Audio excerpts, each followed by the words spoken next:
بسم اللہ الرحمن الرحیم۔ نیو سٹوری کے دیکھنے اور سننے والوں کو السلام علیکم۔ آپ صلی اللہ علیہ وآلہ وسلم اور اسلام کا بدترین دشمن ابو لہب تھا، جس نے حضور صلی اللہ علیہ وآلہ وسلم سے نبوت کے بعد عداوت اور بغض پال لیا تھا اور اپنی نفرت کا کھل کر اظہار بھی کر دیا۔ ابو لہب نے آپ صلی اللہ علیہ وآلہ وسلم کو اور مسلمانوں کو طرح طرح سے ستایا اور ان پر مظالم ڈھائے اور اسلام کو مٹانے والے گروہوں میں پیش پیش رہا۔ ابو لہب قریش کا سردار تھا، جس کا پورا نام عبد العزیٰ بن عبد المطلب تھا، جسے اکثر ابو لہب کے نام سے جانا جاتا ہے، اور اس کی وجہ اس کی خوبصورتی اور اس کے سرخ گال تھے۔ ابو لہب حضور صلی اللہ علیہ وآلہ وسلم کا چچا تھا، بہت مالدار تھا مگر طبیعتاً بڑا ہی بخیل انسان تھا۔ نبی پاک صلی اللہ علیہ وآلہ وسلم کی ولادت کی خبر اس کو اس کی لونڈی صوبیہ نے دی۔ اس خوشی میں اس نے صوبیہ کو آزاد کر دیا۔ جب آپ صلی اللہ علیہ وآلہ وسلم کے دادا عبد المطلب کی وفات کا وقت قریب آیا تو انہوں نے آپ صلی اللہ علیہ وآلہ وسلم کی کفالت ابو لہب کے بجائے ابو طالب کے سپرد کر دی، جو مالی لحاظ سے ابو لہب سے بہت کمزور تھے۔ ابو لہب کی بیوی ام جمیل تھی، جس کا نام عروہ بنت حرب تھا، جبکہ اس کی کنیت ام جمیل تھی۔ یہ ابو سفیان کی بہن تھی۔ یہ بھی اپنے شوہر ابو لہب کی طرح آپ صلی اللہ علیہ وآلہ وسلم سے شدید عداوت اور بغض رکھتی تھی۔ یہ دونوں آپ صلی اللہ علیہ وآلہ وسلم کو دکھ اور تکلیف پہنچانے میں آگے آگے تھے۔ جب آپ صلی اللہ علیہ وآلہ وسلم کو اللہ پاک نے نبوت کا شرف بخشا تو اسلام کی تبلیغ کا کام خفیہ طریقے سے جاری تھا۔ پھر جب اللہ تعالیٰ نے حکم نازل فرمایا کہ اپنے قریبی خاندان کے لوگوں کو اللہ کے عذاب سے ڈراؤ، تو آپ صلی اللہ علیہ وآلہ وسلم نے عبد المطلب اور بنو ہاشم کے لوگوں کو کھانے پر بلایا، اور لوگ آپ صلی اللہ علیہ وآلہ وسلم کی دعوت پر کھانے پر آئے۔ آپ صلی اللہ علیہ وآلہ وسلم کی دلی تمنا تھی کہ انہیں اللہ کے دین کی دعوت دوں گا۔ لوگ کھانا کھانے لگے تو ابو لہب نے بولنا شروع کر دیا۔ کہنے لگا کہ تم ہمیں جو کہنا چاہتے ہو کہو، مگر ہم سارے عرب سے مقابلہ نہیں کر سکتے۔ ویسے بھی تمہاری وجہ سے معاذ اللہ گھر گھر لڑائی ہے۔ تم نے جو کام شروع کیا ہے اس کو چھوڑ دو تو اچھا ہے، اور میں سب سے زیادہ حقدار ہوں کہ تمہیں اس سے روکوں، ورنہ سارا عرب اکٹھا ہو کر تیرے قبیلے اور قریش کو اس سے منع کرے گا۔ معاذ اللہ تم جو فتنہ اور فساد اپنے ساتھ لائے ہو، اس سے پہلے کوئی شخص بھی اپنی قوم کے پاس نہیں لایا۔ اس نے آپ صلی اللہ علیہ وآلہ وسلم کو بات ہی نہیں کرنے دی۔ آپ صلی اللہ علیہ وآلہ وسلم خاموش رہے۔ لوگ گھروں کو واپس لوٹ گئے اور آپ صلی اللہ علیہ وآلہ وسلم دعوت ہی پیش نہ کر پائے۔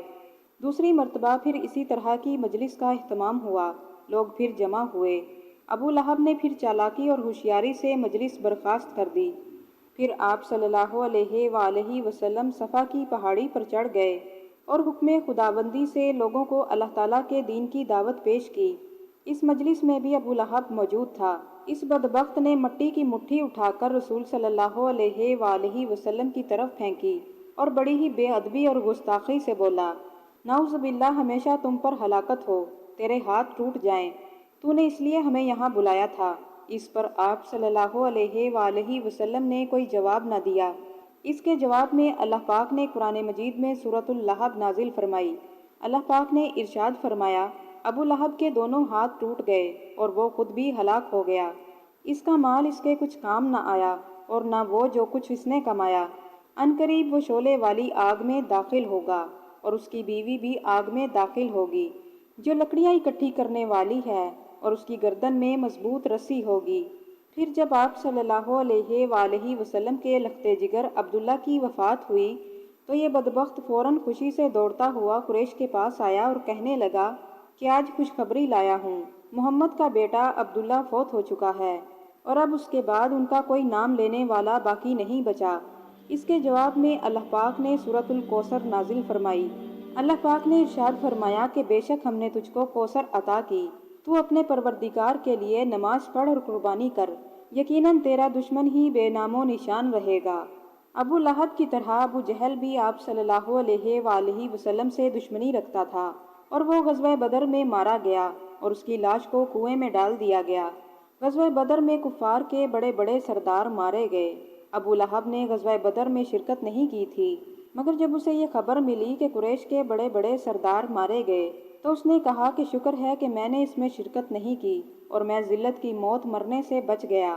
مگر وہ غزوہ بدر میں شرکت نہ کر کے بھی ذلت اور رسوائی کی موت مرا۔ اللہ رب العزت نے اس کا عبرتناک انجام کیا۔ جب غزوہ بدر سے واپسی پر ابو سفیان نے جنگ کا احوال سنایا کہ سفید گھوڑوں پر سفید نوجوان لڑ رہے تھے جو کسی چیز کو بھی باقی نہیں چھوڑتے تھے اور نہ ہی ان کے سامنے کوئی ٹھہر سکتا تھا، اس وقت حضرت ابو رافع وہاں موجود تھے۔ انہوں نے سن کر فوراً کہا کہ یہ فرشتے ہوں گے۔ ابو لہب نے جب یہ سنا تو اس نے حضرت ابو رافع کے منہ پر تماچا دے مارا۔ ابو لہب نے حضرت ابو رافع کو زمین پر گرایا اور ان کے سینے پر چڑھ کر بیٹھ گیا۔ اس پر حضرت ابو رافع نے ایک لکڑی اٹھا کر ابو لہب کے سر پر دے ماری، جس سے ابو لہب کے سر پر گہرا زخم لگا اور پھر وہ وہاں سے بھاگ نکلا۔ جب وہ ذلت کے ساتھ گھر پہنچا تو اللہ رب العزت نے عدسہ یعنی پھنسی کو اس پر مسلط کر دیا۔ عدسہ جو رسولی کی مانند ہوتی ہے جس کی وجہ سے انسان ایڑیاں رگڑ رگڑ کر مر جاتا ہے، اور اہل عرب اس کو وبائی مرض تصور کرتے تھے اور ایسے شخص سے دور رہتے تھے۔ جب ابو لہب کو یہ مرض ہوا تو اس کے گھر والوں نے اس کو ایک علیحدہ کمرے میں بند کر دیا تاکہ ہم بھی اس بیماری میں مبتلا نہ ہو جائیں، اور اس کے قریب نہیں جاتے تھے۔ پھر ابو لہب 7 سے 8 دن تک اسی مرض میں مبتلا رہا اور ایڑیاں رگڑ رگڑ کر بالآخر ذلت کی موت مر گیا۔ مگر مرنے کے بعد بھی کوئی اس کی لاش کے قریب نہیں جاتا تھا، اور یوں اس کی لاش کو گھر میں پڑے ہوئے 3 سے 4 روز گزر چکے تھے، یہاں تک کہ اس کی لاش گلنے سڑنے لگی اور عدسہ کا زخم بھی پھٹ چکا تھا اور اس میں کیڑوں نے اپنا مسکن بنا لیا تھا۔ جب گھر میں تعفن پھیلا اور اس کے اثرات آس پاس کے گھروں تک پہنچے تو اس پر کسی قریش کے فرد نے کہا کہ تم کو اس بات پر شرم نہیں آتی کہ تمہارے باپ کی لاش گھر میں گل سڑ رہی ہے اور تم اسے دفن کیوں نہیں کرتے؟ اس پر ابو لہب کے گھر والوں نے کہا کہ ہم کو اس بات کا ڈر ہے کہ ہم بھی کہیں عدسہ کا شکار نہ ہو جائیں۔ بالآخر ان سب نے مل کر ابو لہب کی لاش کو ٹھکانے لگانے کی ٹھان لی۔ انہوں نے سب سے پہلے لاش پر دور کھڑے ہو کر پانی بہایا، پھر اس کو رسیوں کی مدد سے بغیر چھوئے ایک بلند مقام پر لے گئے اور وہاں ایک گڑھا کھودا اور ایک لکڑی کی مدد سے لاش کو اس میں پھینک دیا، پھر اس پر مٹی ڈال کر بھاری پتھر رکھ دیے تاکہ اس کی بوسیدہ لاش سے تعفن نہ پھیلے۔ ابو لہب غزوہ بدر میں شرکت نہ کر کے مجاہدین کے ہاتھوں سے تو بچ گیا، مگر وہ عذاب الہی سے کیسے بچ سکتا تھا جو اٹل ہے اور مسلط ہو کر رہتا ہے۔ غزوہ بدر کے فوراً بعد جب لوگوں نے ابو لہب کی یوں عبرتناک موت دیکھی تو اکثر قریش کے لوگوں کو اپنے انجام کی فکر بھی لاحق ہو گئی اور بہت سے لوگوں نے اسلام قبول کر لیا۔ ناظرین، یہ تھی ہماری آج کی ویڈیو۔ اگر آپ کو یہ ویڈیو پسند آئی ہو تو لائک کیجیے اور ہمارے چینل کو بھی ضرور سبسکرائب کر لیں تاکہ اس طرح کی معلوماتی ویڈیوز بر وقت آپ تک پہنچتی رہیں۔ ملتے ہیں اگلی ویڈیو کے ساتھ، اجازت دیجیے، اللہ حافظ۔